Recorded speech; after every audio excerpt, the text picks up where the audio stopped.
സംഘടിപ്പിച്ചു. അവിടെ നടന്ന പരിപാടിയിൽ സംബന്ധിക്കാനുള്ള എനിക്ക് വളരെ സന്തോഷമുണ്ടായി. ശ്രീനിവാസ് സാറ് സ്നേഹപൂർവ്വം ഞങ്ങൾ ഈ അനുമോദനം ഏറ്റുവാങ്ങാൻ വരണം എന്ന് അഭ്യർത്ഥിച്ചുകൊണ്ട് ജില്ലാ പ്രസിഡന്റ് ഷാൾ അണയിച്ചുകൊണ്ട് അനുമോദിക്കണം എന്ന് അഭ്യർത്ഥിക്കുകയാണ്. അവരെ തന്നെ ശക്തിപ്പെടുത്താൻ ആവശ്യമായ പ്രവർത്തനം നമ്മുടെ ഭാഗത്ത് ഉണ്ടായിരിക്കണം. മറ്റു കാര്യം പറഞ്ഞു കഴിഞ്ഞാൽ നമുക്ക് ലഭിക്കാൻ ധാരാളം ആളുകൾ ലഭിക്കാനുണ്ട്. ഇപ്പോൾ തമാശത്തിൽ ലഭിക്കാനുണ്ട്. 2008 നടപ്പിൽ നമ്മളെന്താ പെൻഷൻ പരിഷ്കരണം, ശമ്പള പരിഷ്കരണം, അതിന്റെ ഒരു കാര്യം ഇന്നും തക്കാളുണ്ട്. 1 വർഷം കഴിഞ്ഞിരിക്കുക. അത്തരം കാര്യങ്ങളെ ചിന്തിക്കുമ്പോൾ നമുക്ക് എന്നും തന്നെ നമ്മൾ ഇത്തരം കാര്യങ്ങൾ പറഞ്ഞ് മുന്നോട്ട് പോകുന്നേക്കാൾ മെച്ചം മറ്റു ചില കാര്യങ്ങൾ നമ്മൾ സംസാരിച്ച് മുന്നോട്ട് പോകുന്നതായിരിക്കും ഏറ്റവും നല്ലത് എന്നാണ് തോന്നുന്നത്. അത്തരം കാര്യങ്ങൾ ചിന്തിച്ചുകൊണ്ട് തന്നെ നമ്മൾ ഈ സംഘടന ശക്തിപ്പെടുത്തുക, ആവശ്യമായ കാര്യങ്ങൾ ഉണ്ടാക്കുക, പ്രമുഖ സ്വീപ്പ് നിർത്തുന്നു, ജയിക്കുകയും പങ്കെടുക്കാൻ അവസരം കിട്ടിയിരിക്കുന്നത്. ഈ പ്രാവശ്യം മത്സരമല്ല, ആ രീതിയിലെ കലാരീതിയിലെ പ്രവർത്തനങ്ങൾ സാഹിത്യകാരന്മാർക്കും മറ്റു പാടുപാടുന്നവരൊക്കെ പ്രവർത്തിക്കാൻ പറ്റാവുന്ന രീതിയിലുള്ള പ്രവർത്തനം നമ്മുടെ ജില്ലയിൽ രൂപീകരിച്ചിട്ടുണ്ട്. അതിന്റെ സരണി എന്നുള്ള പേര് കാണും. സരണി എന്നുള്ള ഒരു നാമധേയത്തിലാണ് ആ പ്രവർത്തിക്കുന്നത്. അതിന്റെ ചെയർമാൻ ഡോക്ടർ KM ശ്രീധരൻ. അവരെ മാനേജർ കൺവീനർ ബാബുദാസ് NK. ഇവർ രണ്ടുപേരും ഉന്നതസ്ഥാനം നിന്നുകൊണ്ട് തന്നെ ആ പ്രവർത്തനം കാഴ്ചവെച്ചുകൊണ്ടിരിക്കുകയാണ്. ഏതായാലും അത്തരം കലാകാരന്മാർ പ്രവർത്തിക്കാനും ആ പരിപാടിയെ ആസ്വദിക്കാനും പ്രവർത്തിക്കാനും ആവശ്യമായ സഹായം ഉണ്ടാക്കാനുള്ള ഒരു അവസരം ഉണ്ടായിരിക്കും. ഇത്തരം കാര്യം ആ സ്വാതന്ത്ര്യം പരിപാടി നമ്മൾ 30 ആൾക്കാർ കണ്ടു കാണും. അതിന് നമുക്ക് തുച്ഛമായ പൈസ മാത്രമേ വാങ്ങുന്നുള്ളൂ. ആ സ്വാതന്ത്ര്യ പരിപാടി, ആ സ്വാതന്ത്ര്യം ലഭിക്കുന്ന കാശ് കൊണ്ടാണ് നമ്മൾ ജില്ലയിലെ ഓരോ മെമ്പർമാരെയും സഹായിക്കാൻ ആവശ്യമായ ഒരു സഹായം സൃഷ്ടിക്കുന്നത്. അതുപോലെ തന്നെ അത്തരം കാര്യങ്ങൾ നിങ്ങൾ സമീപിക്കുന്ന സമയത്ത് നിങ്ങൾ ഏറ്റവും പൈസ സഹായിച്ച് നിങ്ങളുടെ സംഘടനയെ ശക്തിപ്പെടുത്തും. അവിടെ തന്നെ നമ്മുടെ ഉള്ളത് ഇന്ന് ഈ KSSTA കുടുംബത്തിലേക്ക് പ്രവേശിക്കുന്ന നവാഗതർക്കുള്ള അവരെ അനുമോദിക്കുക എന്നുള്ള ഒരു കർത്തവ്യമാണ്. ഇപ്പൊ KSSTA ഇവിടെ പറഞ്ഞു, നമുക്ക് ഒരുപാട് ആവശ്യങ്ങൾ നമ്മുടെ സർവീസ് കാലത്തുള്ളതിനേക്കാളും ഉപരിയായിട്ട് അന്ന് നമുക്ക് സമരം ചെയ്താൽ നേടിയെടുക്കാവുന്നതാണ് പല ആവശ്യങ്ങളും. നമ്മളൊന്ന് കൂട്ടായിട്ട് സംഘടിച്ചാൽ ഗവൺമെന്റ് മുട്ടുമടക്കും. പക്ഷെ ഇന്നത്തെ സാഹചര്യം മുതൽ നമ്മൾ പെൻഷൻ പറ്റിയ ആളുകളാണ്. അപ്പൊ നമ്മുടെ കാര്യങ്ങൾ നമുക്ക് കുടിശ്ശികയായിട്ടുള്ള DR, പ്രഖ്യാപിക്കപ്പെടുന്ന DA അല്ലെങ്കിൽ DR, അതിന്റെ കുടിശ്ശികകളൊക്കെ ഇപ്പൊ ആവിയായി പോകുന്ന ഒരു പരുവത്തിലാണ്. നമുക്കിപ്പോ കഴിഞ്ഞ മാസം കിട്ടിയത് 1 മാസത്തെ അത് എവിടെയാണെന്ന് ആർക്കും കണ്ടുപിടിക്കാൻ പറ്റാത്ത തരത്തിലാണ്. പെൻഷൻകാർക്ക് സാധാരണ നിങ്ങൾക്കറിയാവുന്നതാണല്ലോ, നമുക്ക് പ്രഖ്യാപിക്കപ്പെടുന്ന മാസത്തിൽ തന്നെ സെപ്റ്റംബറിൽ പ്രഖ്യാപിച്ചാൽ അത് നമുക്ക് കിട്ടുന്നത് ആ ഡ്യൂ. പക്ഷെ ഇപ്പൊ നമുക്ക് കിട്ടിയിരിക്കുന്നത് 1 മാസം നമുക്ക് അവിടെ നഷ്ടമായി. 36 ഏതാണ്ട് 42ഓളം മാസത്തെ കുടിശ്ശിക. അത് എപ്പോഴാണ് തരിക എന്നുള്ളതിനെ പറ്റി ആരും ഒന്നും പറയുന്നില്ല. ഇപ്പൊ ഈ ഭരണം അടുത്ത മെയ് മാസത്തോടു കൂടി തീരും. അപ്പോഴെല്ലാം അങ്ങനെയൊക്കെ പ്രഖ്യാപിച്ചിട്ട് പോകും. അത് ആര് കൊടുക്കും, അതെങ്ങനെ കിട്ടുമെന്നതിനെ പറ്റിയിട്ട് നമുക്ക് എത്ര ആലോചിച്ചിട്ടും പിടികിട്ടുന്നില്ല. ഇടതുപക്ഷം തന്നെ വന്നാലും ഐക്യമുന്നണി വന്നാലും ഐക്യജനാധിപത്യ മുന്നണി വന്നാലും കടുത്ത സാമ്പത്തിക ഞെരുക്കത്തിലാണ് സംസ്ഥാനം എന്നുള്ളത് നിങ്ങൾക്കറിയാം. അപ്പൊ ഏറ്റവും ഒടുവില് നമ്മുടെ സർക്കാർ വലിയ വികസന പദ്ധതിയാണ് നടപ്പിലാക്കിക്കൊണ്ടിരിക്കുന്നത്. ബെവറേജിൽ നിന്ന് 20 രൂപ കിട്ടാൻ വേണ്ടിയിട്ട് അവിടെ ക്യൂ നിൽക്കുകയാണ് ആളുകൾ. നമ്മൾ കാണുന്നുണ്ടല്ലോ. മെഡിസിപ്പിൽ നമുക്ക് നമ്മുടെ കയ്യിൽ നിന്ന് ഓപ്ഷൻ പോലും ഇല്ലാതെ 500 രൂപ പിടിക്കുന്നത് ഇപ്പൊ 750 രൂപയാകാൻ പോവാണ്. അതിന്റെ അവ്യക്തത വ്യാപകമായിട്ട് അതിനെ പറ്റിയിട്ടുള്ള ഒരുപാട് കൊറീസ് വന്നുകൊണ്ടിരിക്കുകയാണ്. എങ്ങനെ ഇത് ആർക്ക് വേണ്ടിയിട്ടാണ് നടപ്പിലാക്കുന്നത്, എന്താണ് മെഡിസിപ്പ് കൊണ്ട് ഉദ്ദേശിച്ചിരുന്നത്?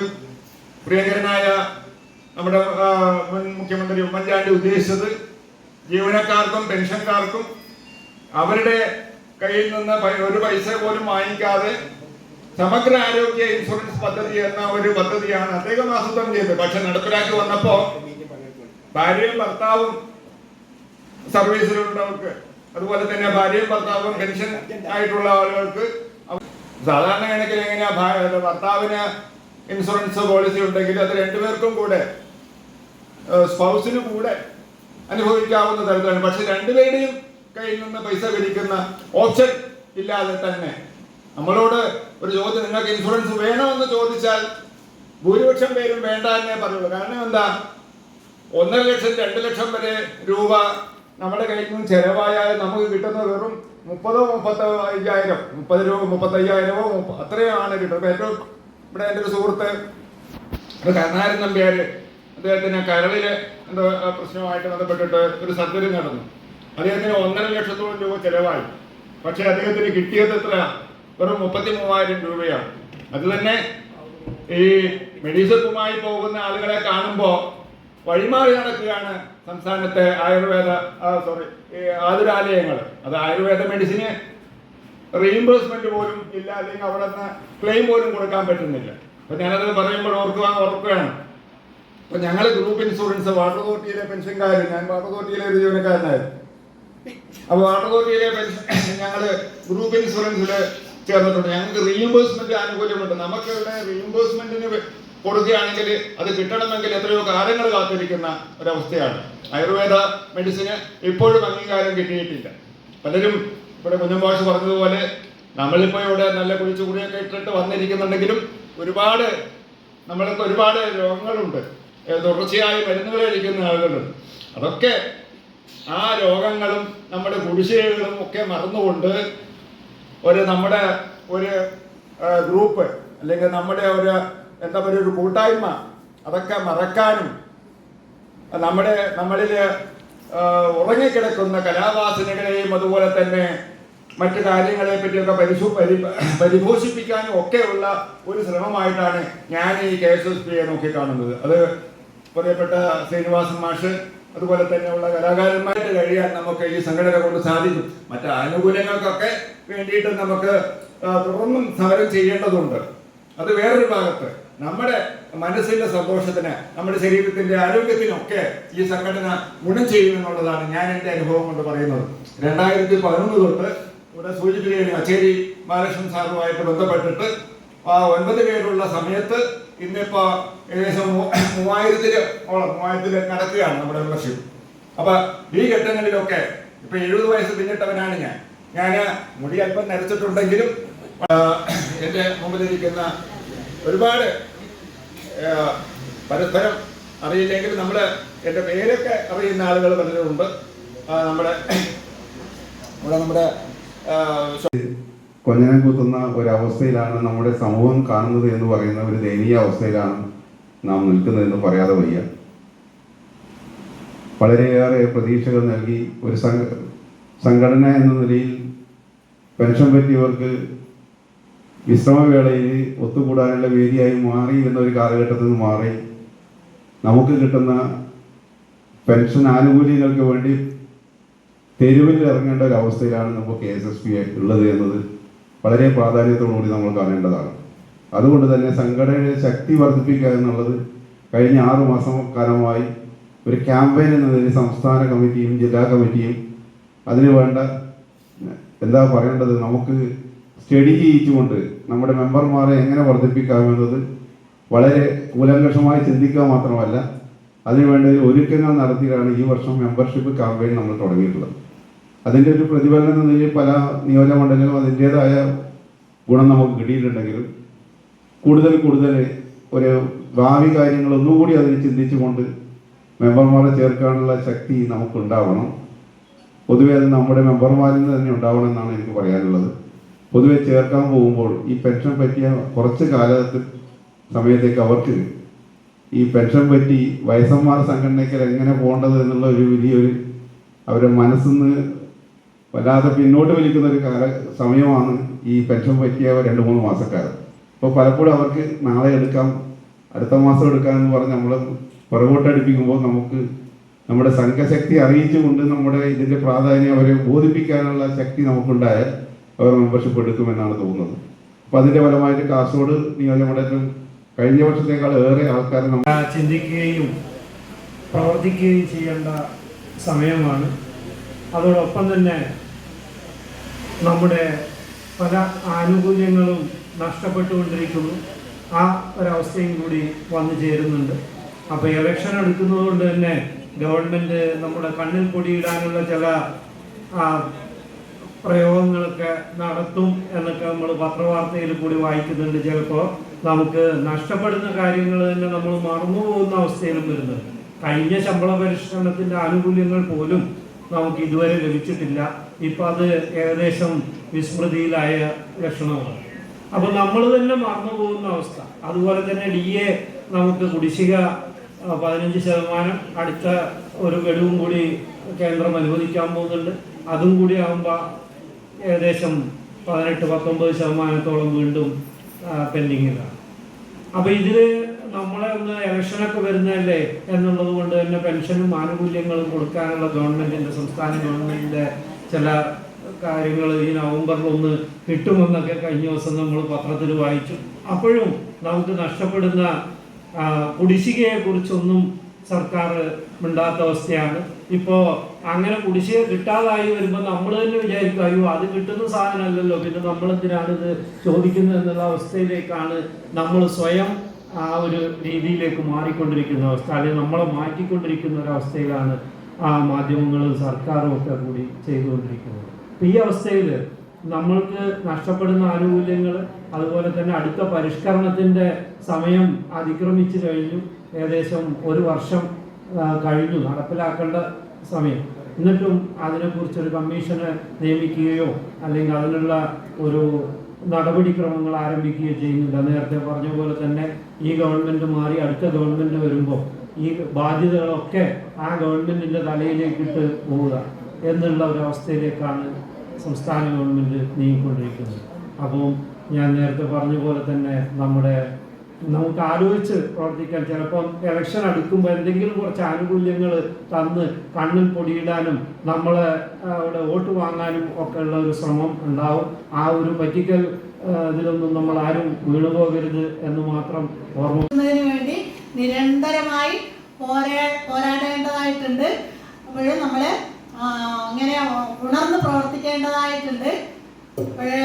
ഇപ്പം പുതുതായി നമ്മൾ വന്ന അംഗങ്ങളെന്ന് വെച്ചാൽ പിന്നെ നമ്മുടെ സംഘർഷഭരിതമായ സർവീസ് ജീവിതത്തിൽ നിന്ന്, തിരക്കേറിയ ജീവിതത്തിൽ നിന്ന് നമ്മുടെ ഈ പിന്നെ സമാധാനവും ഉല്ലാസഭരിതവുമായ ഒരു ജീവിതം നയിക്കാനുള്ള ഒരു സന്ദർഭം ഒരുക്കലാണ് KSSPA എന്ന സംഘടനയിലൂടെ നാം ലക്ഷ്യമിടുന്നത്.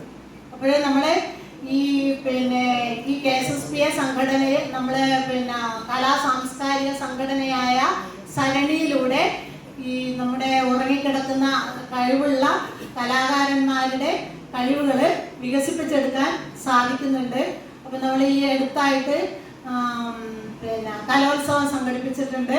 അപ്പോൾ ഇതുവരെ സർവീസ് ജീവിതത്തിനിടയിലൊന്നും നമ്മൾ ഇങ്ങനെയുള്ള കലകൾ, തിരുവാതിരക്കളി, അതുപോലെ തന്നെ നാടൻ പാട്ടുകളൊന്നും പാടാനുള്ള അവസരം നമുക്ക് ലഭിച്ചിട്ടില്ല. പക്ഷെ ഇപ്പോഴും നമുക്ക് ഈ പെൻഷനായി കഴിഞ്ഞ ശേഷം ഈ സരണി എന്ന സംഘടനയിലൂടെ, കലോത്സവത്തിലൂടെ നമുക്കതിനുള്ള വേദി ലഭിച്ചിരിക്കുകയാണ്. ഓണാഘോഷ പരിപാടികൾ പലയിടത്തും നടന്നിട്ടുണ്ട്. അപ്പോൾ അതിൽ ഓരോരുത്തരും അവരുടെ കഴിവുകൾ പ്രദർശിപ്പിച്ചിട്ടുണ്ട്. അപ്പോഴിങ്ങനെയുള്ള കഴിവുകൾ പ്രോത്സാഹിപ്പിച്ചെടുക്കാനും KSSPA സംഘടന ശ്രമിക്കുന്നുണ്ട്. അതുപോലെ തന്നെ ഈ സാമ്പത്തികമായിട്ട് ദുരിതം അനുഭവിക്കുന്ന അംഗങ്ങൾക്ക് നമ്മൾ സാന്ത്വനം ഫണ്ട് കൊടുക്കുന്നുണ്ട്. പിന്നെ എല്ലാ വർഷം തോറും നമ്മൾ ടൂർ നടത്തുന്നുണ്ട്.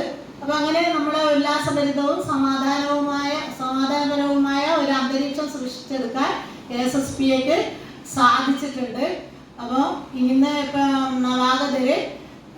നവാഗതരായിട്ടുള്ള അംഗങ്ങൾക്ക് എല്ലാവിധ ആശംസകളും അർപ്പിക്കുന്നു. അതോടൊപ്പം തന്നെ അനുമോദനം സ്വീകരിച്ച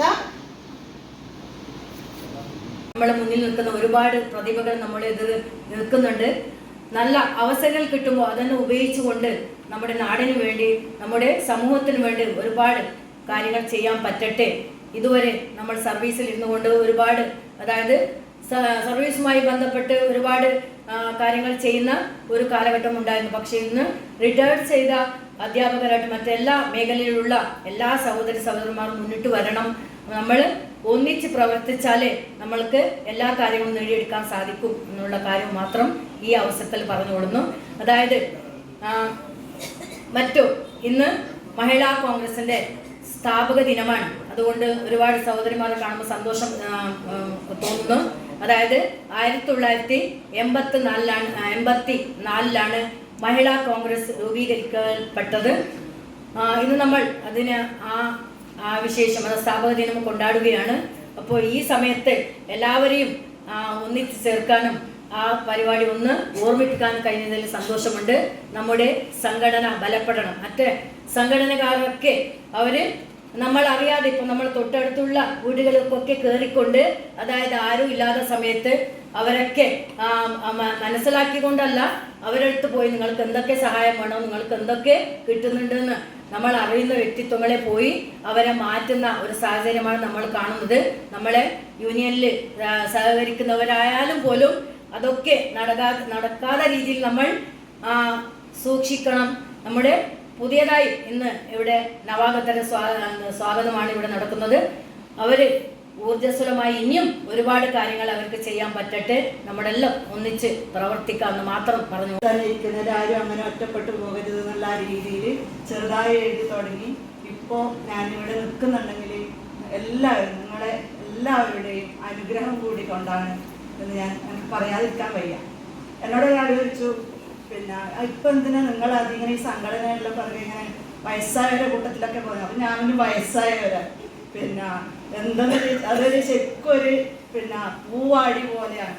കാരണം എനിക്കിപ്പോൾ അത് അടുത്തറിഞ്ഞ നമ്മളിപ്പോൾ 2 വർഷമായിട്ട് നമ്മുടെ ഈ സംഘടനയിൽ വന്ന് ഞാൻ പ്രവർത്തിക്കുന്നുണ്ട്. പിന്നെ ആ ഊർജ്ജസ്വലത എനിക്കില്ല. ഇപ്പോൾ എനിക്കുള്ളതിനേക്കാളും കൂടുതൽ വയസ്സായ എല്ലാവർക്കും ആണ് കൂടുതൽ ഊർജ്ജസ്വലത ഉള്ളത്.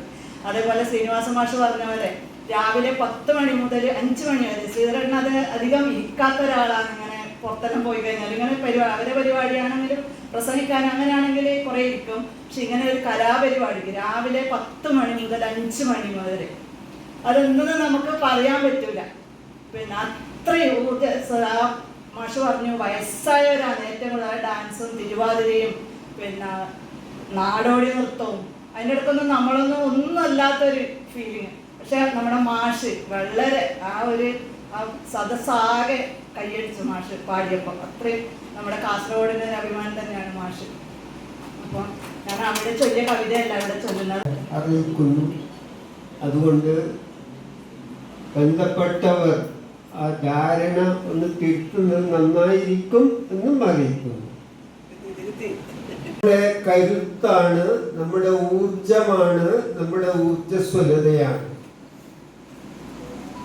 അതേപോലെ തന്നെ തിരിച്ചും ഈ പുതിയ അംഗങ്ങൾക്ക് നമ്മുടെ സംഘടനയോട് ഉത്തരവാദിത്വങ്ങളും ഉണ്ട് എന്ന കാര്യം പുതിയ അംഗങ്ങളായി ഇവിടെ എത്തിയവർ വിസ്മരിക്കരുതെന്നും വളരെ ഊർജത്തോടെ ഊർജസ്വലതയോടെ ഈ സംഘടനയ്ക്ക് വേണ്ടി, നമുക്ക് വേണ്ടി, കുടുംബാംഗങ്ങൾ എന്ന നിലയ്ക്ക് തന്നെ പ്രവർത്തിക്കണമെന്നും വിനയത്തോടെ അപ്പൊ അതുപോലെ അത് അറിഞ്ഞുകൊണ്ട് നമ്മുടെ കുടുംബത്തിലേക്ക് കയറി വന്ന നവാഗതർ അവരെ ഞാൻ അനുമോദിക്കുകയും അവർക്ക് എല്ലാവിധ ആശംസകളും നേർന്നു. അതുപോലെ തന്നെ ഈ പരിപാടിക്ക് ആശംസകൾ അർപ്പിച്ചുകൊണ്ട് അതുപോലെ ഈ കലാകാരന്മാർ നമ്മുടെ ശ്രീനിവാസ് മാഷ് നേരത്തെ എനിക്കറിയാം, നാരായണ സാർ, ശോഭന സാർ, ഇവരുടെ കല ഇനിയും നന്നായി തിളങ്ങാൻ ആവട്ടെ, ഇനിയും അത് മാറ്റിവെക്കാൻ സാധിക്കട്ടെ എന്ന് പ്രാർത്ഥിച്ചുകൊണ്ട് ഇവിടെ എത്തിച്ചേർന്ന എല്ലാവർക്കും ആരാധകർക്ക് നേർന്നുകൊണ്ട് നിർത്തുന്നു. നന്ദി. ഒന്ന് ഫോൺ സന്ദേശം വഴി അവരെ കോൺടാക്ട് ചെയ്യുകയാണെങ്കിൽ നല്ലൊരു പ്രാതിനിധ്യം നമുക്ക് സമ്മേളനത്തിൽ എത്തിക്കാൻ പറ്റുമെന്നാണ് എൻ്റെ അഭിപ്രായം. ഇവിടെ ഇന്ന് ആദരിക്കപ്പെട്ട നവാഗതർക്കുള്ള എല്ലാവരെയും അനുമോദിച്ച എല്ലാവരെയും അഭിനന്ദിക്കുന്നൊപ്പം ഇവിടെ അവതരിപ്പിച്ച, അതുപോലെ കവിതയും നല്ലൊരു പാട്ടുമാണ് ഇവിടെ ആലപിച്ച വ്യക്തികൾക്കും എൻ്റെ ആശ്വാസം അറിയിച്ചു. കഴിഞ്ഞ വർഷത്തെ അപേക്ഷിച്ച് ഇപ്രാവശ്യം ആൾ കുറവാണ് സദസ്സിൽ. ഞാൻ കഴിഞ്ഞ ആഴ്ച നടക്കേണ്ട സമ്മേളനമായിരുന്നു. എന്തുകൊണ്ട് ഇന്നത്തേക്ക് ഒരു മാറ്റി പലരും ആൾക്കാർ അറിഞ്ഞില്ല എന്നാണ് ഇവരെ കിട്ടിയത്. അതിൽ ഈ വാട്സപ്പ് സന്ദേശം മാത്രമാണ് നമ്മൾ സാധാരണ പലപ്പോഴും ഇത് അയക്കാറുള്ളത്. അപ്പോൾ അതാത് മണ്ഡലങ്ങളിലെ ഭാരവാഹികൾ അവരെ ഫോൺ സന്ദേശം വഴി അറിയിക്കുകയാണെങ്കിൽ കുറച്ചുകൂടി ആൾക്കാരെ പങ്കെടുപ്പിക്കാമായിരുന്നു. അതൊരു മണ്ഡലത്തിൻ്റെ വൈസ് പ്രസിഡന്റ് നിലയിൽ പറയാൻ പാടില്ലായിരുന്നു. പലപ്പോഴും അതിലേക്ക് വരണമെന്ന് നിർബന്ധിച്ചു. അങ്ങനെ വാഗ്ദാനങ്ങളൊന്നുമല്ല, ഭീഷണികളൊന്നുമല്ല, അദ്ദേഹത്തിൻ്റെ സ്വതസിദ്ധമായ ചന്ദ്രമുഖത്തോടു കൂടിയുള്ള ആ പ്രേരണ അത് ആരുടെ മനസ്സിലും ഒരു സ്വാധീനം ഉണ്ടാക്കാതിരിക്കില്ല. സന്തോഷത്തോടുകൂടി പൂർണ്ണമായ സൗഹാർദ്ദത്തോടു കൂടി ആ വിളി വരുമ്പോഴേക്ക് ഏതൊരാളും സംഘടനയിലേക്ക് കാലെടുത്ത് വെക്കാതിരിക്കില്ല. മറ്റൊരാളെ നമുക്കിവിടെ കാണാൻ ഏത് സമയത്തും സീതാറാം സാറ് അല്ലെ, നമ്മളിപ്പോൾ ജയശ്രീമാന്നൊക്കെ വിളിപ്പിക്കുന്ന കേൾക്കുമ്പോഴേക്കൊക്കെ ഭയമാണ് തോന്നുന്നത്. പക്ഷെ യഥാർത്ഥത്തിൽ ശ്രീരാമന്റെ ശ്രീ ആ ശ്രേയസ് കാണുന്നത് സീതാറാം മാഷ പോലുള്ളവരാണ്.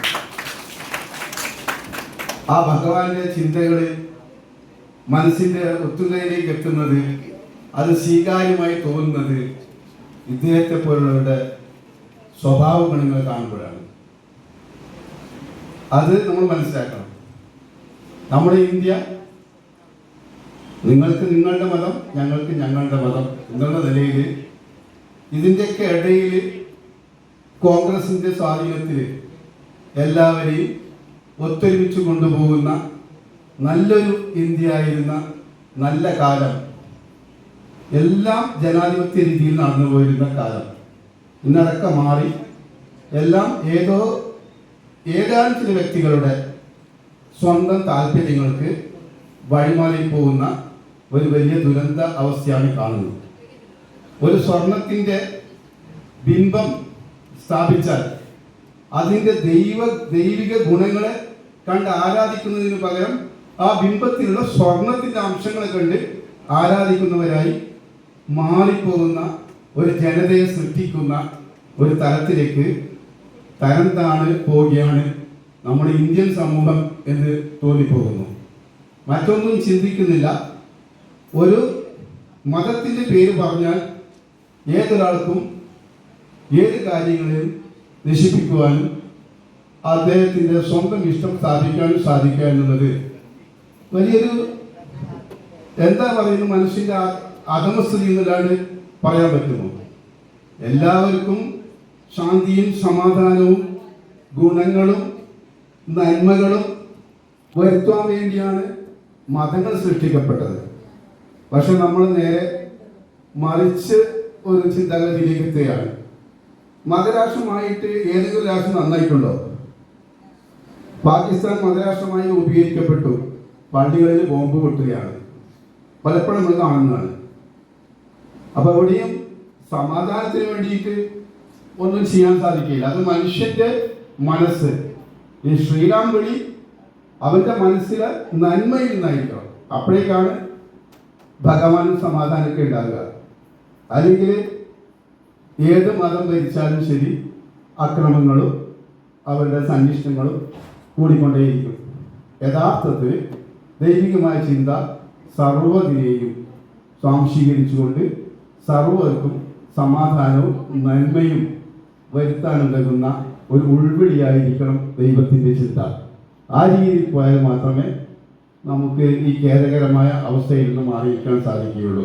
അതിന് പറ്റുന്ന ഒരു ഭരണകൂടം സൃഷ്ടിക്കണമെങ്കിൽ ഇന്ത്യൻ നാഷണൽ കോൺഗ്രസ് ഇവിടെ ഭരണം നടത്തണം. ആ രീതിയിലുള്ള നല്ലൊരു ചിന്ത നമുക്കുണ്ടാകണം. ഇവിടെ നമ്മളെ മാഷ് പാടി. ഞാൻ കുറച്ചു കാലത്തിന് ശേഷം ചെങ്കള മണ്ഡലത്തിൽ കോൺഗ്രസിലെ സജീവ പ്രവർത്തകനായിരുന്നു. പുരുഷോത്തമൻ നായർ മണ്ഡല പ്രസിഡന്റ് ആയിരുന്ന സമയത്ത് ഞാൻ സെക്രട്ടറി ആയിരുന്നിട്ടുണ്ട്. നമ്മുടെ ബാലകൃഷ്ണ മാഷൊക്കെ നമ്മുടെ പ്രിയപ്പെട്ടവരായിരുന്നു. സ്വന്തമായ ടീച്ചറൊക്കെ അതായത് എൻ്റെ മോനാണ് പഞ്ചായത്തിൽ വർക്ക് ചെയ്തു. ടീച്ചർക്ക് അറിയാമെന്നറിയില്ല. നമസ്കാരം. എൻ്റെ വീട്ടിൽ കല്യാണത്തിന് വന്നിട്ടുണ്ട് മോൻ്റെ ടീച്ചർ. അപ്പോൾ ഏതായാലും ഈ സംഘടനയിൽ ഞാൻ നേരത്തെ സ്കൂളിൽ ജോലി ചെയ്യുമ്പോൾ KPSCയിൽ പിന്നെ മെമ്പർഷിപ്പ് എടുത്തില്ല. കാരണം ഞാൻ ഒരു അറബിക് അധ്യാപകനാണ്. അപ്പം ഞങ്ങളൊരു വേറെ സംഘടന ഉണ്ടായിരുന്നു, KMA എന്ന് പറഞ്ഞിട്ട്. അപ്പോൾ അതിൻ്റെ ജില്ലാ ഭാരവാഹി ആയിരുന്നത് കൊണ്ട് തൽക്കാലം മെമ്പർഷിപ്പ് വേണ്ട, ഞാൻ നിങ്ങളുടെ അനുഭാവി തന്നെയാണെന്ന് പറഞ്ഞതാണ്. പിന്നെ ഏതായാലും സർവീസിൽ ഉണ്ടാകുമ്പോൾ ഞാൻ വിചാരിച്ചതാണ് സർവീസിൽ നിന്ന് വിട്ടാൽ നമ്മുടെ KSSPയിൽ ഒരു മെമ്പർഷിപ്പ് എടുക്കണമെന്ന് ഞാൻ നേരത്തെ വിചാരിച്ചതാണ്. അപ്പോൾ ഞാൻ സീതാറാം മാഷ് മണ്ഡലത്തിലെ ചന്ദ്രശേഖരൻ മാഷ് എന്ന് പറഞ്ഞാൽ നമ്മുടെ സംഘടനയ്ക്ക് ഒരു കരുത്തുറ്റ നേതാവ് തന്നെയാണ്. കാരണം മാഷെ മുഖം ചിരിച്ചുകൊണ്ടുള്ള മുഖം കണ്ടാൽ തന്നെ നമുക്ക് ഒരാൾക്ക് മാഷെ എതിർത്ത് മുന്നോട്ട് പോകാൻ പറ്റൂല. കാരണം ഒരാളെ മറ്റ് രാഷ്ട്രീയക്കാർ വിളിച്ചുകൊണ്ട് പോയാലും മാഷ് പറഞ്ഞാൽ അവർ ഇങ്ങോട്ട് വരുന്ന ഒരു പ്രകൃതകാരനും കൂടിയാണ് ചന്ദ്രശേഖരൻ മാഷ്. അതുപോലെ വേദിയിൽ നമ്മുടെ ആരാധ്യയായ നമ്മുടെ ജില്ലാ പ്രസിഡന്റ് കുഞ്ഞമ്മു സാറ്, അതുപോലെ ബാബു മണിയങ്ങാൻ സാറ്, ജില്ലാ വനിതാ പ്രസിഡന്റ് ജയലക്ഷ്മി ടീച്ചർ, ജില്ലാ മഹിളാ കോൺഗ്രസിന്റെ വൈസ് പ്രസിഡന്റ് ശാന്ത ടീച്ചറെ, അതുപോലെ ശശി സാറ്, പുരുഷോത്തമൻ സാറ്, നമ്മുടെ ജില്ലാ നിയോജകമണ്ഡലം സെക്രട്ടറി സീതാറാം മാഷ്. സീതാറാം മാഷ് എന്ന് പറഞ്ഞാൽ നമ്മുടെ സംഘടനയുടെ കരുത്തുറ്റ ഒരു ശക്തി തന്നെയാണ്. എന്ത് പ്രതിസന്ധിയിലും സീതാറാം മാഷ് സംഘടനയ്ക്ക് വേണ്ടി എന്ത് ബുദ്ധിമുട്ടുണ്ടെങ്കിലും എത്തിച്ചേരുന്ന ഒരു മനസ്സിന്റെ ഉടമയാണ് സീതാറാം മാഷ് എന്ന് പറയാം. നമ്മുടെ KSSPയുടെ ശക്തിയാണ്. അതുപോലെ ഇന്ന് ഇവിടെ നടത്തുന്ന നവാഗതർക്കുള്ള അനുമോദനവും വരവേൽപ്പുമാണ് നടന്നിരുന്നത്. അതിൽ നവാഗതർ എന്ന് പറയുന്നവർ നമുക്ക് ഇവിടെ എത്തിച്ചേർന്ന എല്ലാവരും കരുത്തുറ്റ ഭാരവാഹിത്വമുള്ളവരാണ്. ഓരോ ഡിപ്പാർട്ട്മെന്റിൽ പിരിഞ്ഞു വന്ന ശക്തിയുള്ള ആൾക്കാർ തന്നെയാണ്. നമ്മളെക്കാൾ കൂടുതൽ അവർക്ക് നമ്മുടെ സംഘടനയോട് കൂടുതൽ മുന്നോട്ട് നമ്മുടെ കൂടെ ശക്തിപ്പെടുത്തുന്നതിന് സംഘടനയ്ക്ക് ശക്തിപ്പെടുത്താൻ കഴിയുമെന്നും എനിക്ക് ബോധ്യമുണ്ട്. പിന്നെ ഇവിടെ വന്ന് എത്തിയ നമ്മുടെ ശ്രീനിവാസൻ സാറ്, അതുപോലെ ശോഭന ടീച്ചറെ, അതിന്റെ വേദിയായി ചർച്ചകൾ ചെയ്യുന്ന ഒരു വേദിയായി മാറിക്കഴിഞ്ഞാൽ ജില്ലാതലത്തിൽ അടുത്ത മാസം എല്ലാവരും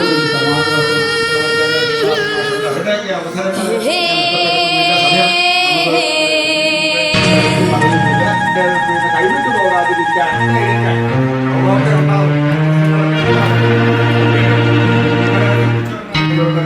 പരിപാടിയിൽ പങ്കെടുത്തപ്പോൾ അവിടെ അത് പ്രകടിപ്പിച്ചു. കുഞ്ഞമ്പാട്ട് പറഞ്ഞു നമ്മൾ ഈ സംഘടനക്കാർ അങ്ങനെയല്ല, അവർ നമ്മൾ പാർട്ടിയിൽപ്പെട്ടവരും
വീടായാലും ഇൻഡസ്ട്രിയിലായാലും ബിസിനസ്, വിദ്യാഭ്യാസ സ്ഥാപനങ്ങളോ മതപരമായ സ്ഥാപനങ്ങളോ ആണെങ്കിലും വയറിംഗ് വർക്കുകൾ, HT, LT കണക്ഷൻ എന്നിവയ്ക്ക് ഗവൺമെന്റ് ലൈസൻസ്ഡ് ഇലക്ട്രിക്കൽ കോൺട്രാക്ടറായ പള്ളങ്ങോട് ഇലക്ട്രിക്കൽ വർക്സിനെ തന്നെ ഏൽപ്പിക്കണം. പണി കമ്മിറ്റ് ചെയ്ത സമയത്ത് തന്നെ തീർത്തു തരും. കൂടാതെ നിങ്ങളുടെ സ്ഥാപനത്തിൽ അനുമതിയില്ലാതെ ജനറേറ്റർ സ്ഥാപിച്ചിട്ടുണ്ടെങ്കിൽ പള്ളങ്ങോട് ഇലക്ട്രിക്കൽ വർക്സിനെ ഏൽപ്പിച്ചോളൂ. എല്ലാവിധ പേപ്പർ വർക്കുകൾ സഹിതം ഉത്തരവാദിത്തത്തോടെ തന്നെ വർക്ക് പൂർത്തിയാക്കാം. കോൺടാക്ട് ചെയ്യൂ 9496 200 200 9497 500 600.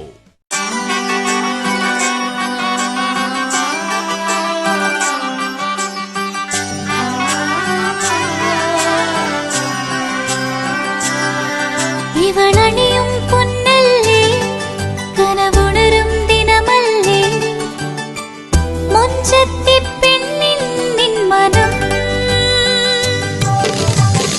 പെണ്ണഴകിനു മിഴിവേകി എന്നെന്നും നിന്നില്ലേ, മാറ്റേറും പൊന്നിൻ താരമേ.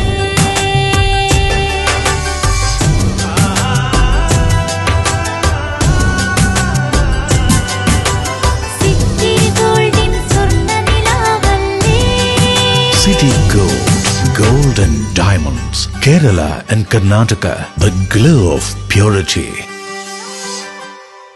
മറിയം ബോഡി ലോഷന് വെല്ലുന്നൊരു ലോഷൻ നമ്മുടെ കയ്യിലെത്തിയിട്ടുണ്ട്. അൽ ഫലാജ് പെർഫ്യൂം ഇൻഡസ്ട്രി എന്നുള്ള ബ്രാൻഡിന്റെ മുസ്കാൻ എന്ന് പറഞ്ഞിട്ടുള്ള ഒരു ബോഡി ലോഷൻ ആണ്. ഇതിന്റെ ബോക്സും കാര്യങ്ങളൊക്കെ ഇതാ ഈ രൂപത്തിലാണ്. നല്ലൊരു ഗിഫ്റ്റിംഗ് പ്രസന്റേഷനും കാര്യങ്ങളൊക്കെ കൊടുത്തിട്ടുണ്ട്. ഇവിടെ നല്ലൊരു മുസ്കാൻ എന്ന അറബിയിൽ കാലിഗ്രഫിയും കാര്യങ്ങളൊക്കെ കൊടുത്തിട്ടുണ്ട്. നല്ല ബ്യൂട്ടിഫുൾ ആയിട്ടുള്ള പ്രസന്റേഷൻ കേട്ടോ. ജസ്റ്റ് ഓപ്പൺ ചെയ്തുതരാം. ഈ രൂപത്തിലായിരിക്കും ഇതിന്റെ ഓപ്പണിങ്ങും പ്രസന്റേഷനും വരുന്നത്. ഇതാണ് മുസ്കാൻ എന്ന് പറഞ്ഞിട്ടുള്ള ബോഡി ലോഷൻ. എന്റെ മോനെ ഇതിന്റെ സ്മെല്ല് സ്നിഫ് ചെയ്യുന്ന വേണം, വേറെ ലെവൽ സ്മെല്ല്. കാരണം മറിയം ബോഡി ലോഷൻ വർഷങ്ങളായിട്ട് ഞാൻ യൂസ് ചെയ്തുകൊണ്ടിരിക്കുന്ന ഒരു ബോഡി ലോഷൻ ആയിരുന്നു. പക്ഷേ മുസ്കാൻ കിട്ടിയതിന് ശേഷം മറിയം ബോഡി ലോഷൻ ഒന്നുമല്ല ചെയ്യുന്ന ഓൾമോസ്റ്റ് ഒരു 99.9% പേരും ഈ ഒരു ഫ്രാഗ്രൻസ് ഇഷ്ടപ്പെടും. കാരണം നല്ലൊരു സ്വീറ്റ് ആയിട്ടുള്ള floral, fruity, vanilla, creamy, candy, milky സ്മെല്ലാണ് മുസ്കാനിൽ വരുന്നത്. വേറെ ലെവൽ സാധനം. ട്രൈ ചെയ്ത് നോക്കി, ഏതായാലും ഡിസപ്പോയിന്റഡ് ആവില്ല. മറിയത്തിനും കാട്ടിയും അത്യാവശ്യം നല്ല ലാസ്റ്റിംഗ് കിട്ടുന്നുണ്ട്. ഇത് നിങ്ങൾ GCCയിലൊക്കെ കുളിച്ച് കഴിഞ്ഞ ശേഷം നെക്കിലൊക്കെ അപ്ലൈ ചെയ്യുന്നുണ്ട്. ക്ലോത്തും കാര്യങ്ങളൊക്കെ ഇട്ട് നിങ്ങൾ ഓഫീസിലൊക്കെ പോയി തിരിച്ചു വന്ന് നിങ്ങൾ ക്ലോത്ത് ചേഞ്ച് ചെയ്യുന്ന സമയത്തും ഈ ഒരു സ്മെല്ല് GCCയിൽ ഫീഡ്ബാക്ക് കിട്ടിയിട്ടുണ്ടെന്ന് അവർ പറഞ്ഞിട്ടുണ്ട്. പിന്നെ അവർ മെയിനായിട്ട് ചെയ്യുന്നത് ഹോൾസെയിലാണ്. ആർക്കെങ്കിലും ബൾക്കായിട്ട് ഹോൾസെയിൽ വേണമെന്നുണ്ടെങ്കിൽ താഴെ കൊടുത്ത് നമ്മളെ കോൺടാക്ട് ചെയ്തോളി. അവർ കാര്യങ്ങളൊക്കെ അറേഞ്ച് ചെയ്യും. ഇനി നാട്ടിലോട്ട് ആർക്കെങ്കിലും ഹോൾസെയിലായിട്ട് വേണമെന്നുണ്ടെങ്കിൽ അതിനെ അവരെ കോൺടാക്ട് ചെയ്തോളി. പിന്നെ പെർഫ്യൂമൊക്കെ ആർക്കെങ്കിലും മാനുഫാക്ചർ ചെയ്യണമെന്നുണ്ടെങ്കിൽ അതുപോലെ പ്രൈവറ്റ് ലാബിലും കാര്യങ്ങളൊക്കെ ചെയ്യണമെന്നുണ്ടെങ്കിൽ ഇവരെ കോൺടാക്ട് ചെയ്യുക. ഏതായാലും താഴെ ഡിസ്ക്രിപ്ഷനിൽ അവരുടെ കംപ്ലീറ്റ് ഡീറ്റെയിൽസ് ഞാൻ കൊടുക്കുന്നുണ്ട്. ഈ സാധനം നിങ്ങൾ ഓർഡർ ചെയ്തോളി. ഓൾ ഓവർ UAE അവരുടെ ഡെലിവറിയും കാര്യങ്ങളൊക്കെ ചെയ്തിടും. അതെ, ഒരു പുതിയ തട്ടിപ്പ് ഇറങ്ങിയിട്ടുണ്ട്. ഗൂഗിൾ പേ, ഫോൺ പേ, UPI അക്കൗണ്ടുകൾ വഴി നിങ്ങൾക്ക് പണം അയച്ചു തരികയും ശേഷം അത് തിരിച്ചയക്കാൻ ഒരു QR കോഡ് നിങ്ങൾക്ക് അയച്ചു തരികയും ചെയ്യും. QR കോഡിൽ നമുക്കവർ അയച്ചു തന്ന തുകയേക്കാൾ വലിയ തുകയായിരിക്കാം അവർ സെറ്റ് ചെയ്തിട്ടുണ്ടാവുക. ശ്രദ്ധിക്കാതെ നമ്മൾ QR കോഡ് സ്കാൻ ചെയ്ത് പണം അയക്കുകയാണെങ്കിൽ നമുക്ക് വലിയ തുക നഷ്ടമാകും. ഇത്തരത്തിൽ അപരിചിതർ പണം മാറി അയച്ചു എന്ന് പറഞ്ഞ് നിങ്ങളെ ബന്ധപ്പെട്ടാൽ ഒരു കാരണവശാലും പണം അവർക്ക് തിരിച്ചയക്കാൻ ശ്രമിക്കരുത്. അവരോട് NPCI വഴി കംപ്ലൈന്റ് രജിസ്റ്റർ ചെയ്യാൻ പറയുക. ഇനി നിങ്ങളാണ് ഇത്തരത്തിൽ പണം മാറി അയച്ചതെങ്കിൽ നിങ്ങൾക്കും NPCI വഴി കംപ്ലൈന്റ് രജിസ്റ്റർ ചെയ്യാവുന്നതാണ്. ഇതിനായി NPCI എന്ന വെബ്സൈറ്റിൽ കയറി കൺസ്യൂമർ എന്ന ഓപ്ഷനിലെ UPI കംപ്ലൈന്റ് ക്ലിക്ക് ചെയ്യുക. ശേഷം കംപ്ലൈന്റിലെ ട്രാൻസാക്ഷൻ എന്ന ഓപ്ഷനിൽ മുഴുവൻ വിവരങ്ങളും നൽകി സബ്മിറ്റ് ചെയ്യുക. തുടർന്ന് NPCI അതോറിറ്റി നിങ്ങളെ ബന്ധപ്പെടുന്നതായിരിക്കും.